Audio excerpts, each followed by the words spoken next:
এসো কোরআনের আঙিনায়, এসো শান্তির মোহনায়, এসো কোরআনের আঙিনায়, এসো শান্তির মোহনায়।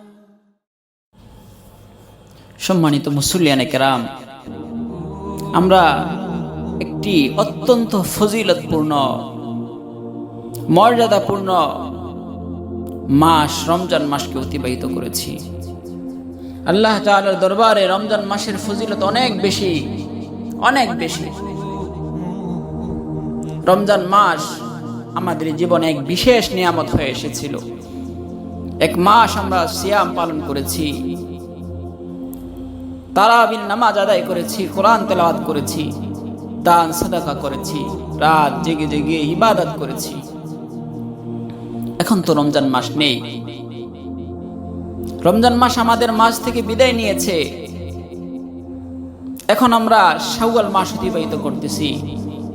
তাহলে এখন প্রশ্ন হলো, রমজান মাসে যে ইবাদতগুলো আমরা করতে অভ্যস্ত হয়েছিলাম, সেই ইবাদতগুলো কি আমরা ছেড়ে দিব? এখন তো আর রমজান নাই।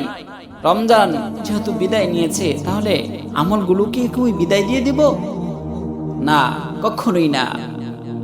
একজন প্রকৃত মুমিন কখনো ইবাদত থেকে অবসর নেয় না, বরঞ্চ প্রতিদিন তার আমলকে আরো সুন্দর করার চেষ্টা করে এবং বিগত দিনের চেয়ে আগামী দিনের আমল যাতে আরো সুন্দর হয়, তাকওয়াপূর্ণ হয়, সেজন্য আল্লাহর বান্দা চেষ্টা করতে থাকে। কিন্তু মুমিন চেষ্টা করতে থাকে, সে আমল থেকে অবসর নেয় না, বরঞ্চ সে চিন্তা করে গতকালের চেয়ে আগামীকালের আমার আমলটা যাতে আরেকটু সুন্দর হয়, কিভাবে আরেকটু ভালো করা যায়, তাকওয়াপূর্ণ করা যায়, সে চিন্তা করে। আর রমজান মাস তো একটা ট্রেডিং এর মাস ছিল। রমজান মাস তো একটা তাকওয়ার প্রশিক্ষণের মাস ছিল। আল্লাহ তাআলাই তো কোরআনে মাজিদের মধ্যে বলে দিয়েছেন, কুতিবা আলাইকুমুস সিয়ামু কামা কুতিবা আলাল লাযিনা মিন ক্বাবলিকুম লাআল্লাকুম তাত্তাকুন। তোমাদের উপর পূর্ববর্তী জাতিদের মতো রোজাকে ফরজ করা হয়েছে। উদ্দেশ্য কি? লাআল্লাকুম তাত্তাকুন, যাতে করে তোমরা তাকওয়ার প্রশিক্ষণ নিতে পারো, তাকওয়া অর্জন করতে পারো। তো রমজান আমাদের মাঝে এসেছে এবং আমাদেরকে তাকওয়ার শিক্ষা দিয়ে গিয়েছে। সুতরাং রমজানের যে তাকওয়া অর্জন করেছি, সেই তাকওয়ার দ্বারা আমরা সারা বৎসর আমাদের ইবাদতকে বেগবান করব, আমাদের ইবাদতকে আরো তাকওয়াওয়ালা করব, আমাদের ইবাদতকে আরো সুন্দর করব। একজন মানুষ যখন প্রশিক্ষণ নেয়, তার উদ্দেশ্য থাকে তার বিগত আমলের চেয়ে আগামী দিনের আমল যাতে আরো সুন্দর হয়, আরো আন্তরিকতাপূর্ণ হয়, আরো নির্ভুল হয়ে থাকে, সেজন্য সে প্রশিক্ষণ গ্রহণ করে। তো আমরা রমজান মাসে তাকওয়ার প্রশিক্ষণ নিয়েছি। আমরা আমাদের আমলগুলো ইখলাসপূর্ণ করার জন্য, আমাদের আমলগুলো বৃদ্ধি করার জন্য, আমরা আমলগুলো ছেড়ে দেওয়ার জন্য আমরা রমজান মাস অতিবাহিত করি নাই। সুতরাং আমরা বুঝতে পারলাম, রমজান মাস চলে যাওয়ার সাথে সাথে আমরা আমাদের আমলগুলোকে বিদায় দেব না, বরঞ্চ আমরা রমজান মাস যাওয়ার পরে আমাদের আমলগুলোকে আরো বেগবান করব, আরো বেশি এবং উদ্যমতার সাথে চালিয়ে যাব। আর শুধু রমজান ভিত্তিক নয়, কেননা আল্লাহ তাআলা কোরআনে মাজিদের মধ্যে বলে দিয়েছেন, ওয়া'বুদ রাব্বাকা হাত্তা ইয়াতিয়াকাল ইয়াকিন। আর তুমি তোমার প্রতিপালকের ইবাদত করতে থাকো যতক্ষণ না তোমার নিকট মৃত্যু চলে আসে। অর্থাৎ মৃত্যু আগ পর্যন্ত আমাকে আমার প্রতিপালকের ইবাদত চালিয়ে যেতে হবে। এই আয়াত থেকে আমরা বুঝতে পারি, ইবাদত শুধু রমজানের জন্য নয়। রমজানে আমরা যারা নামাজে নিয়মিত হয়েছি, কোরআন পড়ার অভ্যাস করেছি, গুনাহ থেকে দূরে থেকেছি, রমজান শেষ হওয়ার সাথে সাথে যদি এগুলো আমরা ছেড়ে দেই, এই আমলগুলো যদি আমরা পরিহার করি, তাহলে বুঝতে হবে আমাদের আমল শুধু রমজানের জন্য ছিল, আল্লাহ তাআলার জন্য ছিল না। প্রকৃত মুমিন তো সেই ব্যক্তি যে রমজানের পর তার আমল চালিয়ে যায়। মুহতারাম ভাই ও দোস্ত বুজুর্গ, রমজান ছাড়াও রমজানের পরবর্তী সময়েও অনেক ফজিলতপূর্ণ আমল রয়েছে। তার মধ্য থেকে অন্যতম একটি আমল হচ্ছে শাওয়ালের রোজা। মুসলিম শরীফের মধ্যে এসেছে, রাসূলুল্লাহ সাল্লাল্লাহু আলাইহি ওয়াসাল্লাম বলেছেন, মান সামা রমাদান থুম্মা আতবাহু সিত্তাম মিন শাওয়াল কানা কাসিয়ামিদ দাহর। যে ব্যক্তি রমজানের রোজা রাখলো, এরপর শাওয়ালের 6টি রোজা রাখলো, সে যেন পুরো বছর রোজা রাখলো এমন সওয়াব পাবে। সুবহানাল্লাহ, মাত্র 6টি রোজা, অথচ আল্লাহ তাআলা পুরো বছরের সওয়াব আল্লাহ তাআলা আমলনামায় দান করবেন।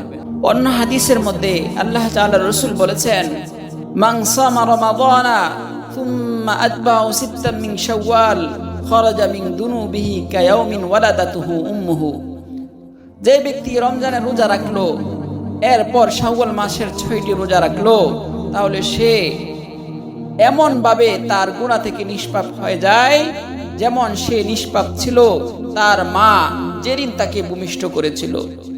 অর্থাৎ বান্দা জন্মগ্রহণ করার পর যেমন তার কোনো গুনাহ থাকে না, অনুরূপভাবে আল্লাহ তাআলা রাসূল বলতেছেন যে কোনো মুমিন ব্যক্তি যদি 6 রোজা রাখে, তাহলে সে ওই নিষ্পাপ শিশুর মতো একেবারে গুনাহ থেকে মুক্ত হয়ে যায়। এজন্য মুহতারাম ভাই, দোস্ত, বুজুর্গ, আমরা শাওয়ালের 6 রোজা রাখার জন্য চেষ্টা করব। শাওয়ালের রোজা ছাড়াও আরো অনেক আমল রয়েছে যেগুলো আমাদেরকে চালিয়ে যেতে হবে। প্রতিদিন আমরা জামাতের সাথে নামাজ আদায় করব। এক ওয়াক্ত নামাজও যাতে জামাতের সাথে না ছুটে, কেননা কিয়ামতের ময়দানে সর্বপ্রথম আল্লাহ তাআলা নামাজের হিসাব নেবেন এবং নামাজ হচ্ছে দ্বীনের খুঁটি। এজন্য প্রতিনিয়ত আমরা নামাজ আদায় করব। দ্বিতীয় হচ্ছে আমরা কোরআন তেলাওয়াত করব, কেননা কোরআন আমার জন্য সুপারিশ করবে আল্লাহ তাআলার নিকট। কোরআন হবে আমার সাথী এবং কোরআনের মর্যাদা আল্লাহ তাআলার নিকট অনেক বেশি। সুতরাং মর্যাদাবান জিনিসকে যদি আমি বুকে ধারণ করি, তার সাথে আমি সম্পর্ক রাখি, তাহলে সে কিয়ামতের দিন আমার জন্য সুপারিশ করবে।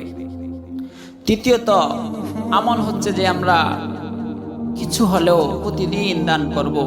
5 টাকা, 10 টাকা, যে যার সাধ্য অনুযায়ী যত টাকা পারি সেটা আমরা দান করব। কেননা দান সাদাকা আমার বিভিন্ন বিপদ আপদ থেকে হেফাজত করবে এবং কঠিন সংকট থেকে আমাদেরকে বের হওয়ার জন্য সহায়ক হবে। চতুর্থ হচ্ছে আমরা একটি সময় হলেও আল্লাহ তাআলার দরবারে মুনাজাত করে দোয়া করব এবং আমাদের যত প্রয়োজন রয়েছে, পারিবারিক প্রয়োজন, ব্যক্তিগত প্রয়োজন, অসুস্থতা যা রয়েছে, সব কিছু আল্লাহ তাআলার নিকট আমরা তুলে ধরব। অবশ্যই আল্লাহ তাআলা আমাদের দোয়াকে কবুল করবেন। 5 নাম্বার হচ্ছে আমরা প্রতিদিন রাত্রি জেগে তাহাজ্জুদের নামাজ আদায় করব। কারণ রাসূলুল্লাহ সাল্লাল্লাহু আলাইহি ওয়াসাল্লাম সব সময় তাহাজ্জুদের নামাজ আদায় করতেন এবং কোনো ব্যক্তি তাহাজ্জুদের নামাজ আদায় করা ছাড়া সে আল্লাহর ওলি হইতে পারে না, আল্লাহ তাআলার প্রিয় বান্দা হইতে পারে না। এজন্য আমরা 4 রাকাত, 6 রাকাত, যে যত রাকাত পারি রাতে জেগে আল্লাহ তাআলার দরবারে দোয়া করব। আর যদি সুযোগ হয় তাহলে আমরা ইশরাকের নামাজ পড়ব এবং আওয়াবিনের নামাজ আদায় করব। তবে সবচেয়ে গুরুত্বপূর্ণ যে আমল সেটা হচ্ছে আমরা গুনাহ থেকে বিরত থাকব। গুনাহওয়ালা জিন্দেগি হলো তলাহীন পাত্র বা থলির মতো। তলাহীন পাত্র এবং থলিতে আমি যতই টাকা রাখি তাহলে সেটা আর আমি পাবো না, সেটা আমার থলিতে থাকবে না, পাত্রে থাকবে না। অনুরূপভাবে গুনাহওয়ালা জিন্দেগিতে আমি যতই আমল করি সেটা আমার আমলনামায় থাকবে না, বরঞ্চ আমার আমলনামা শূন্য থাকবে। আর গুনাহ মুক্ত জিন্দেগি হলো তলানিওয়ালা কোনো পাত্র বা থলির মতো। আমি যদি 1 টাকাও রাখি তাহলে তলানিওয়ালা থলির মধ্যে 1 টাকাই থাকবে, এটা কোনো নষ্ট হবে না। অনুরূপভাবে আমি গুনাহ মুক্ত জীবনে যদি একটা আমলও করি তাহলে সেটা আমার আমল নামায় থাকবে এবং এটা আমার নাজাতের জন্য যথেষ্ট হবে। এজন্য সকল প্রকার গুনাহ থেকে আমরা বিরত থাকব। যে আলোচনাগুলো করলাম আল্লাহ তাআলা আমাদেরকে আমল করার তৌফিক দান করুন। আমিন ইয়া রাব্বাল আলামিন।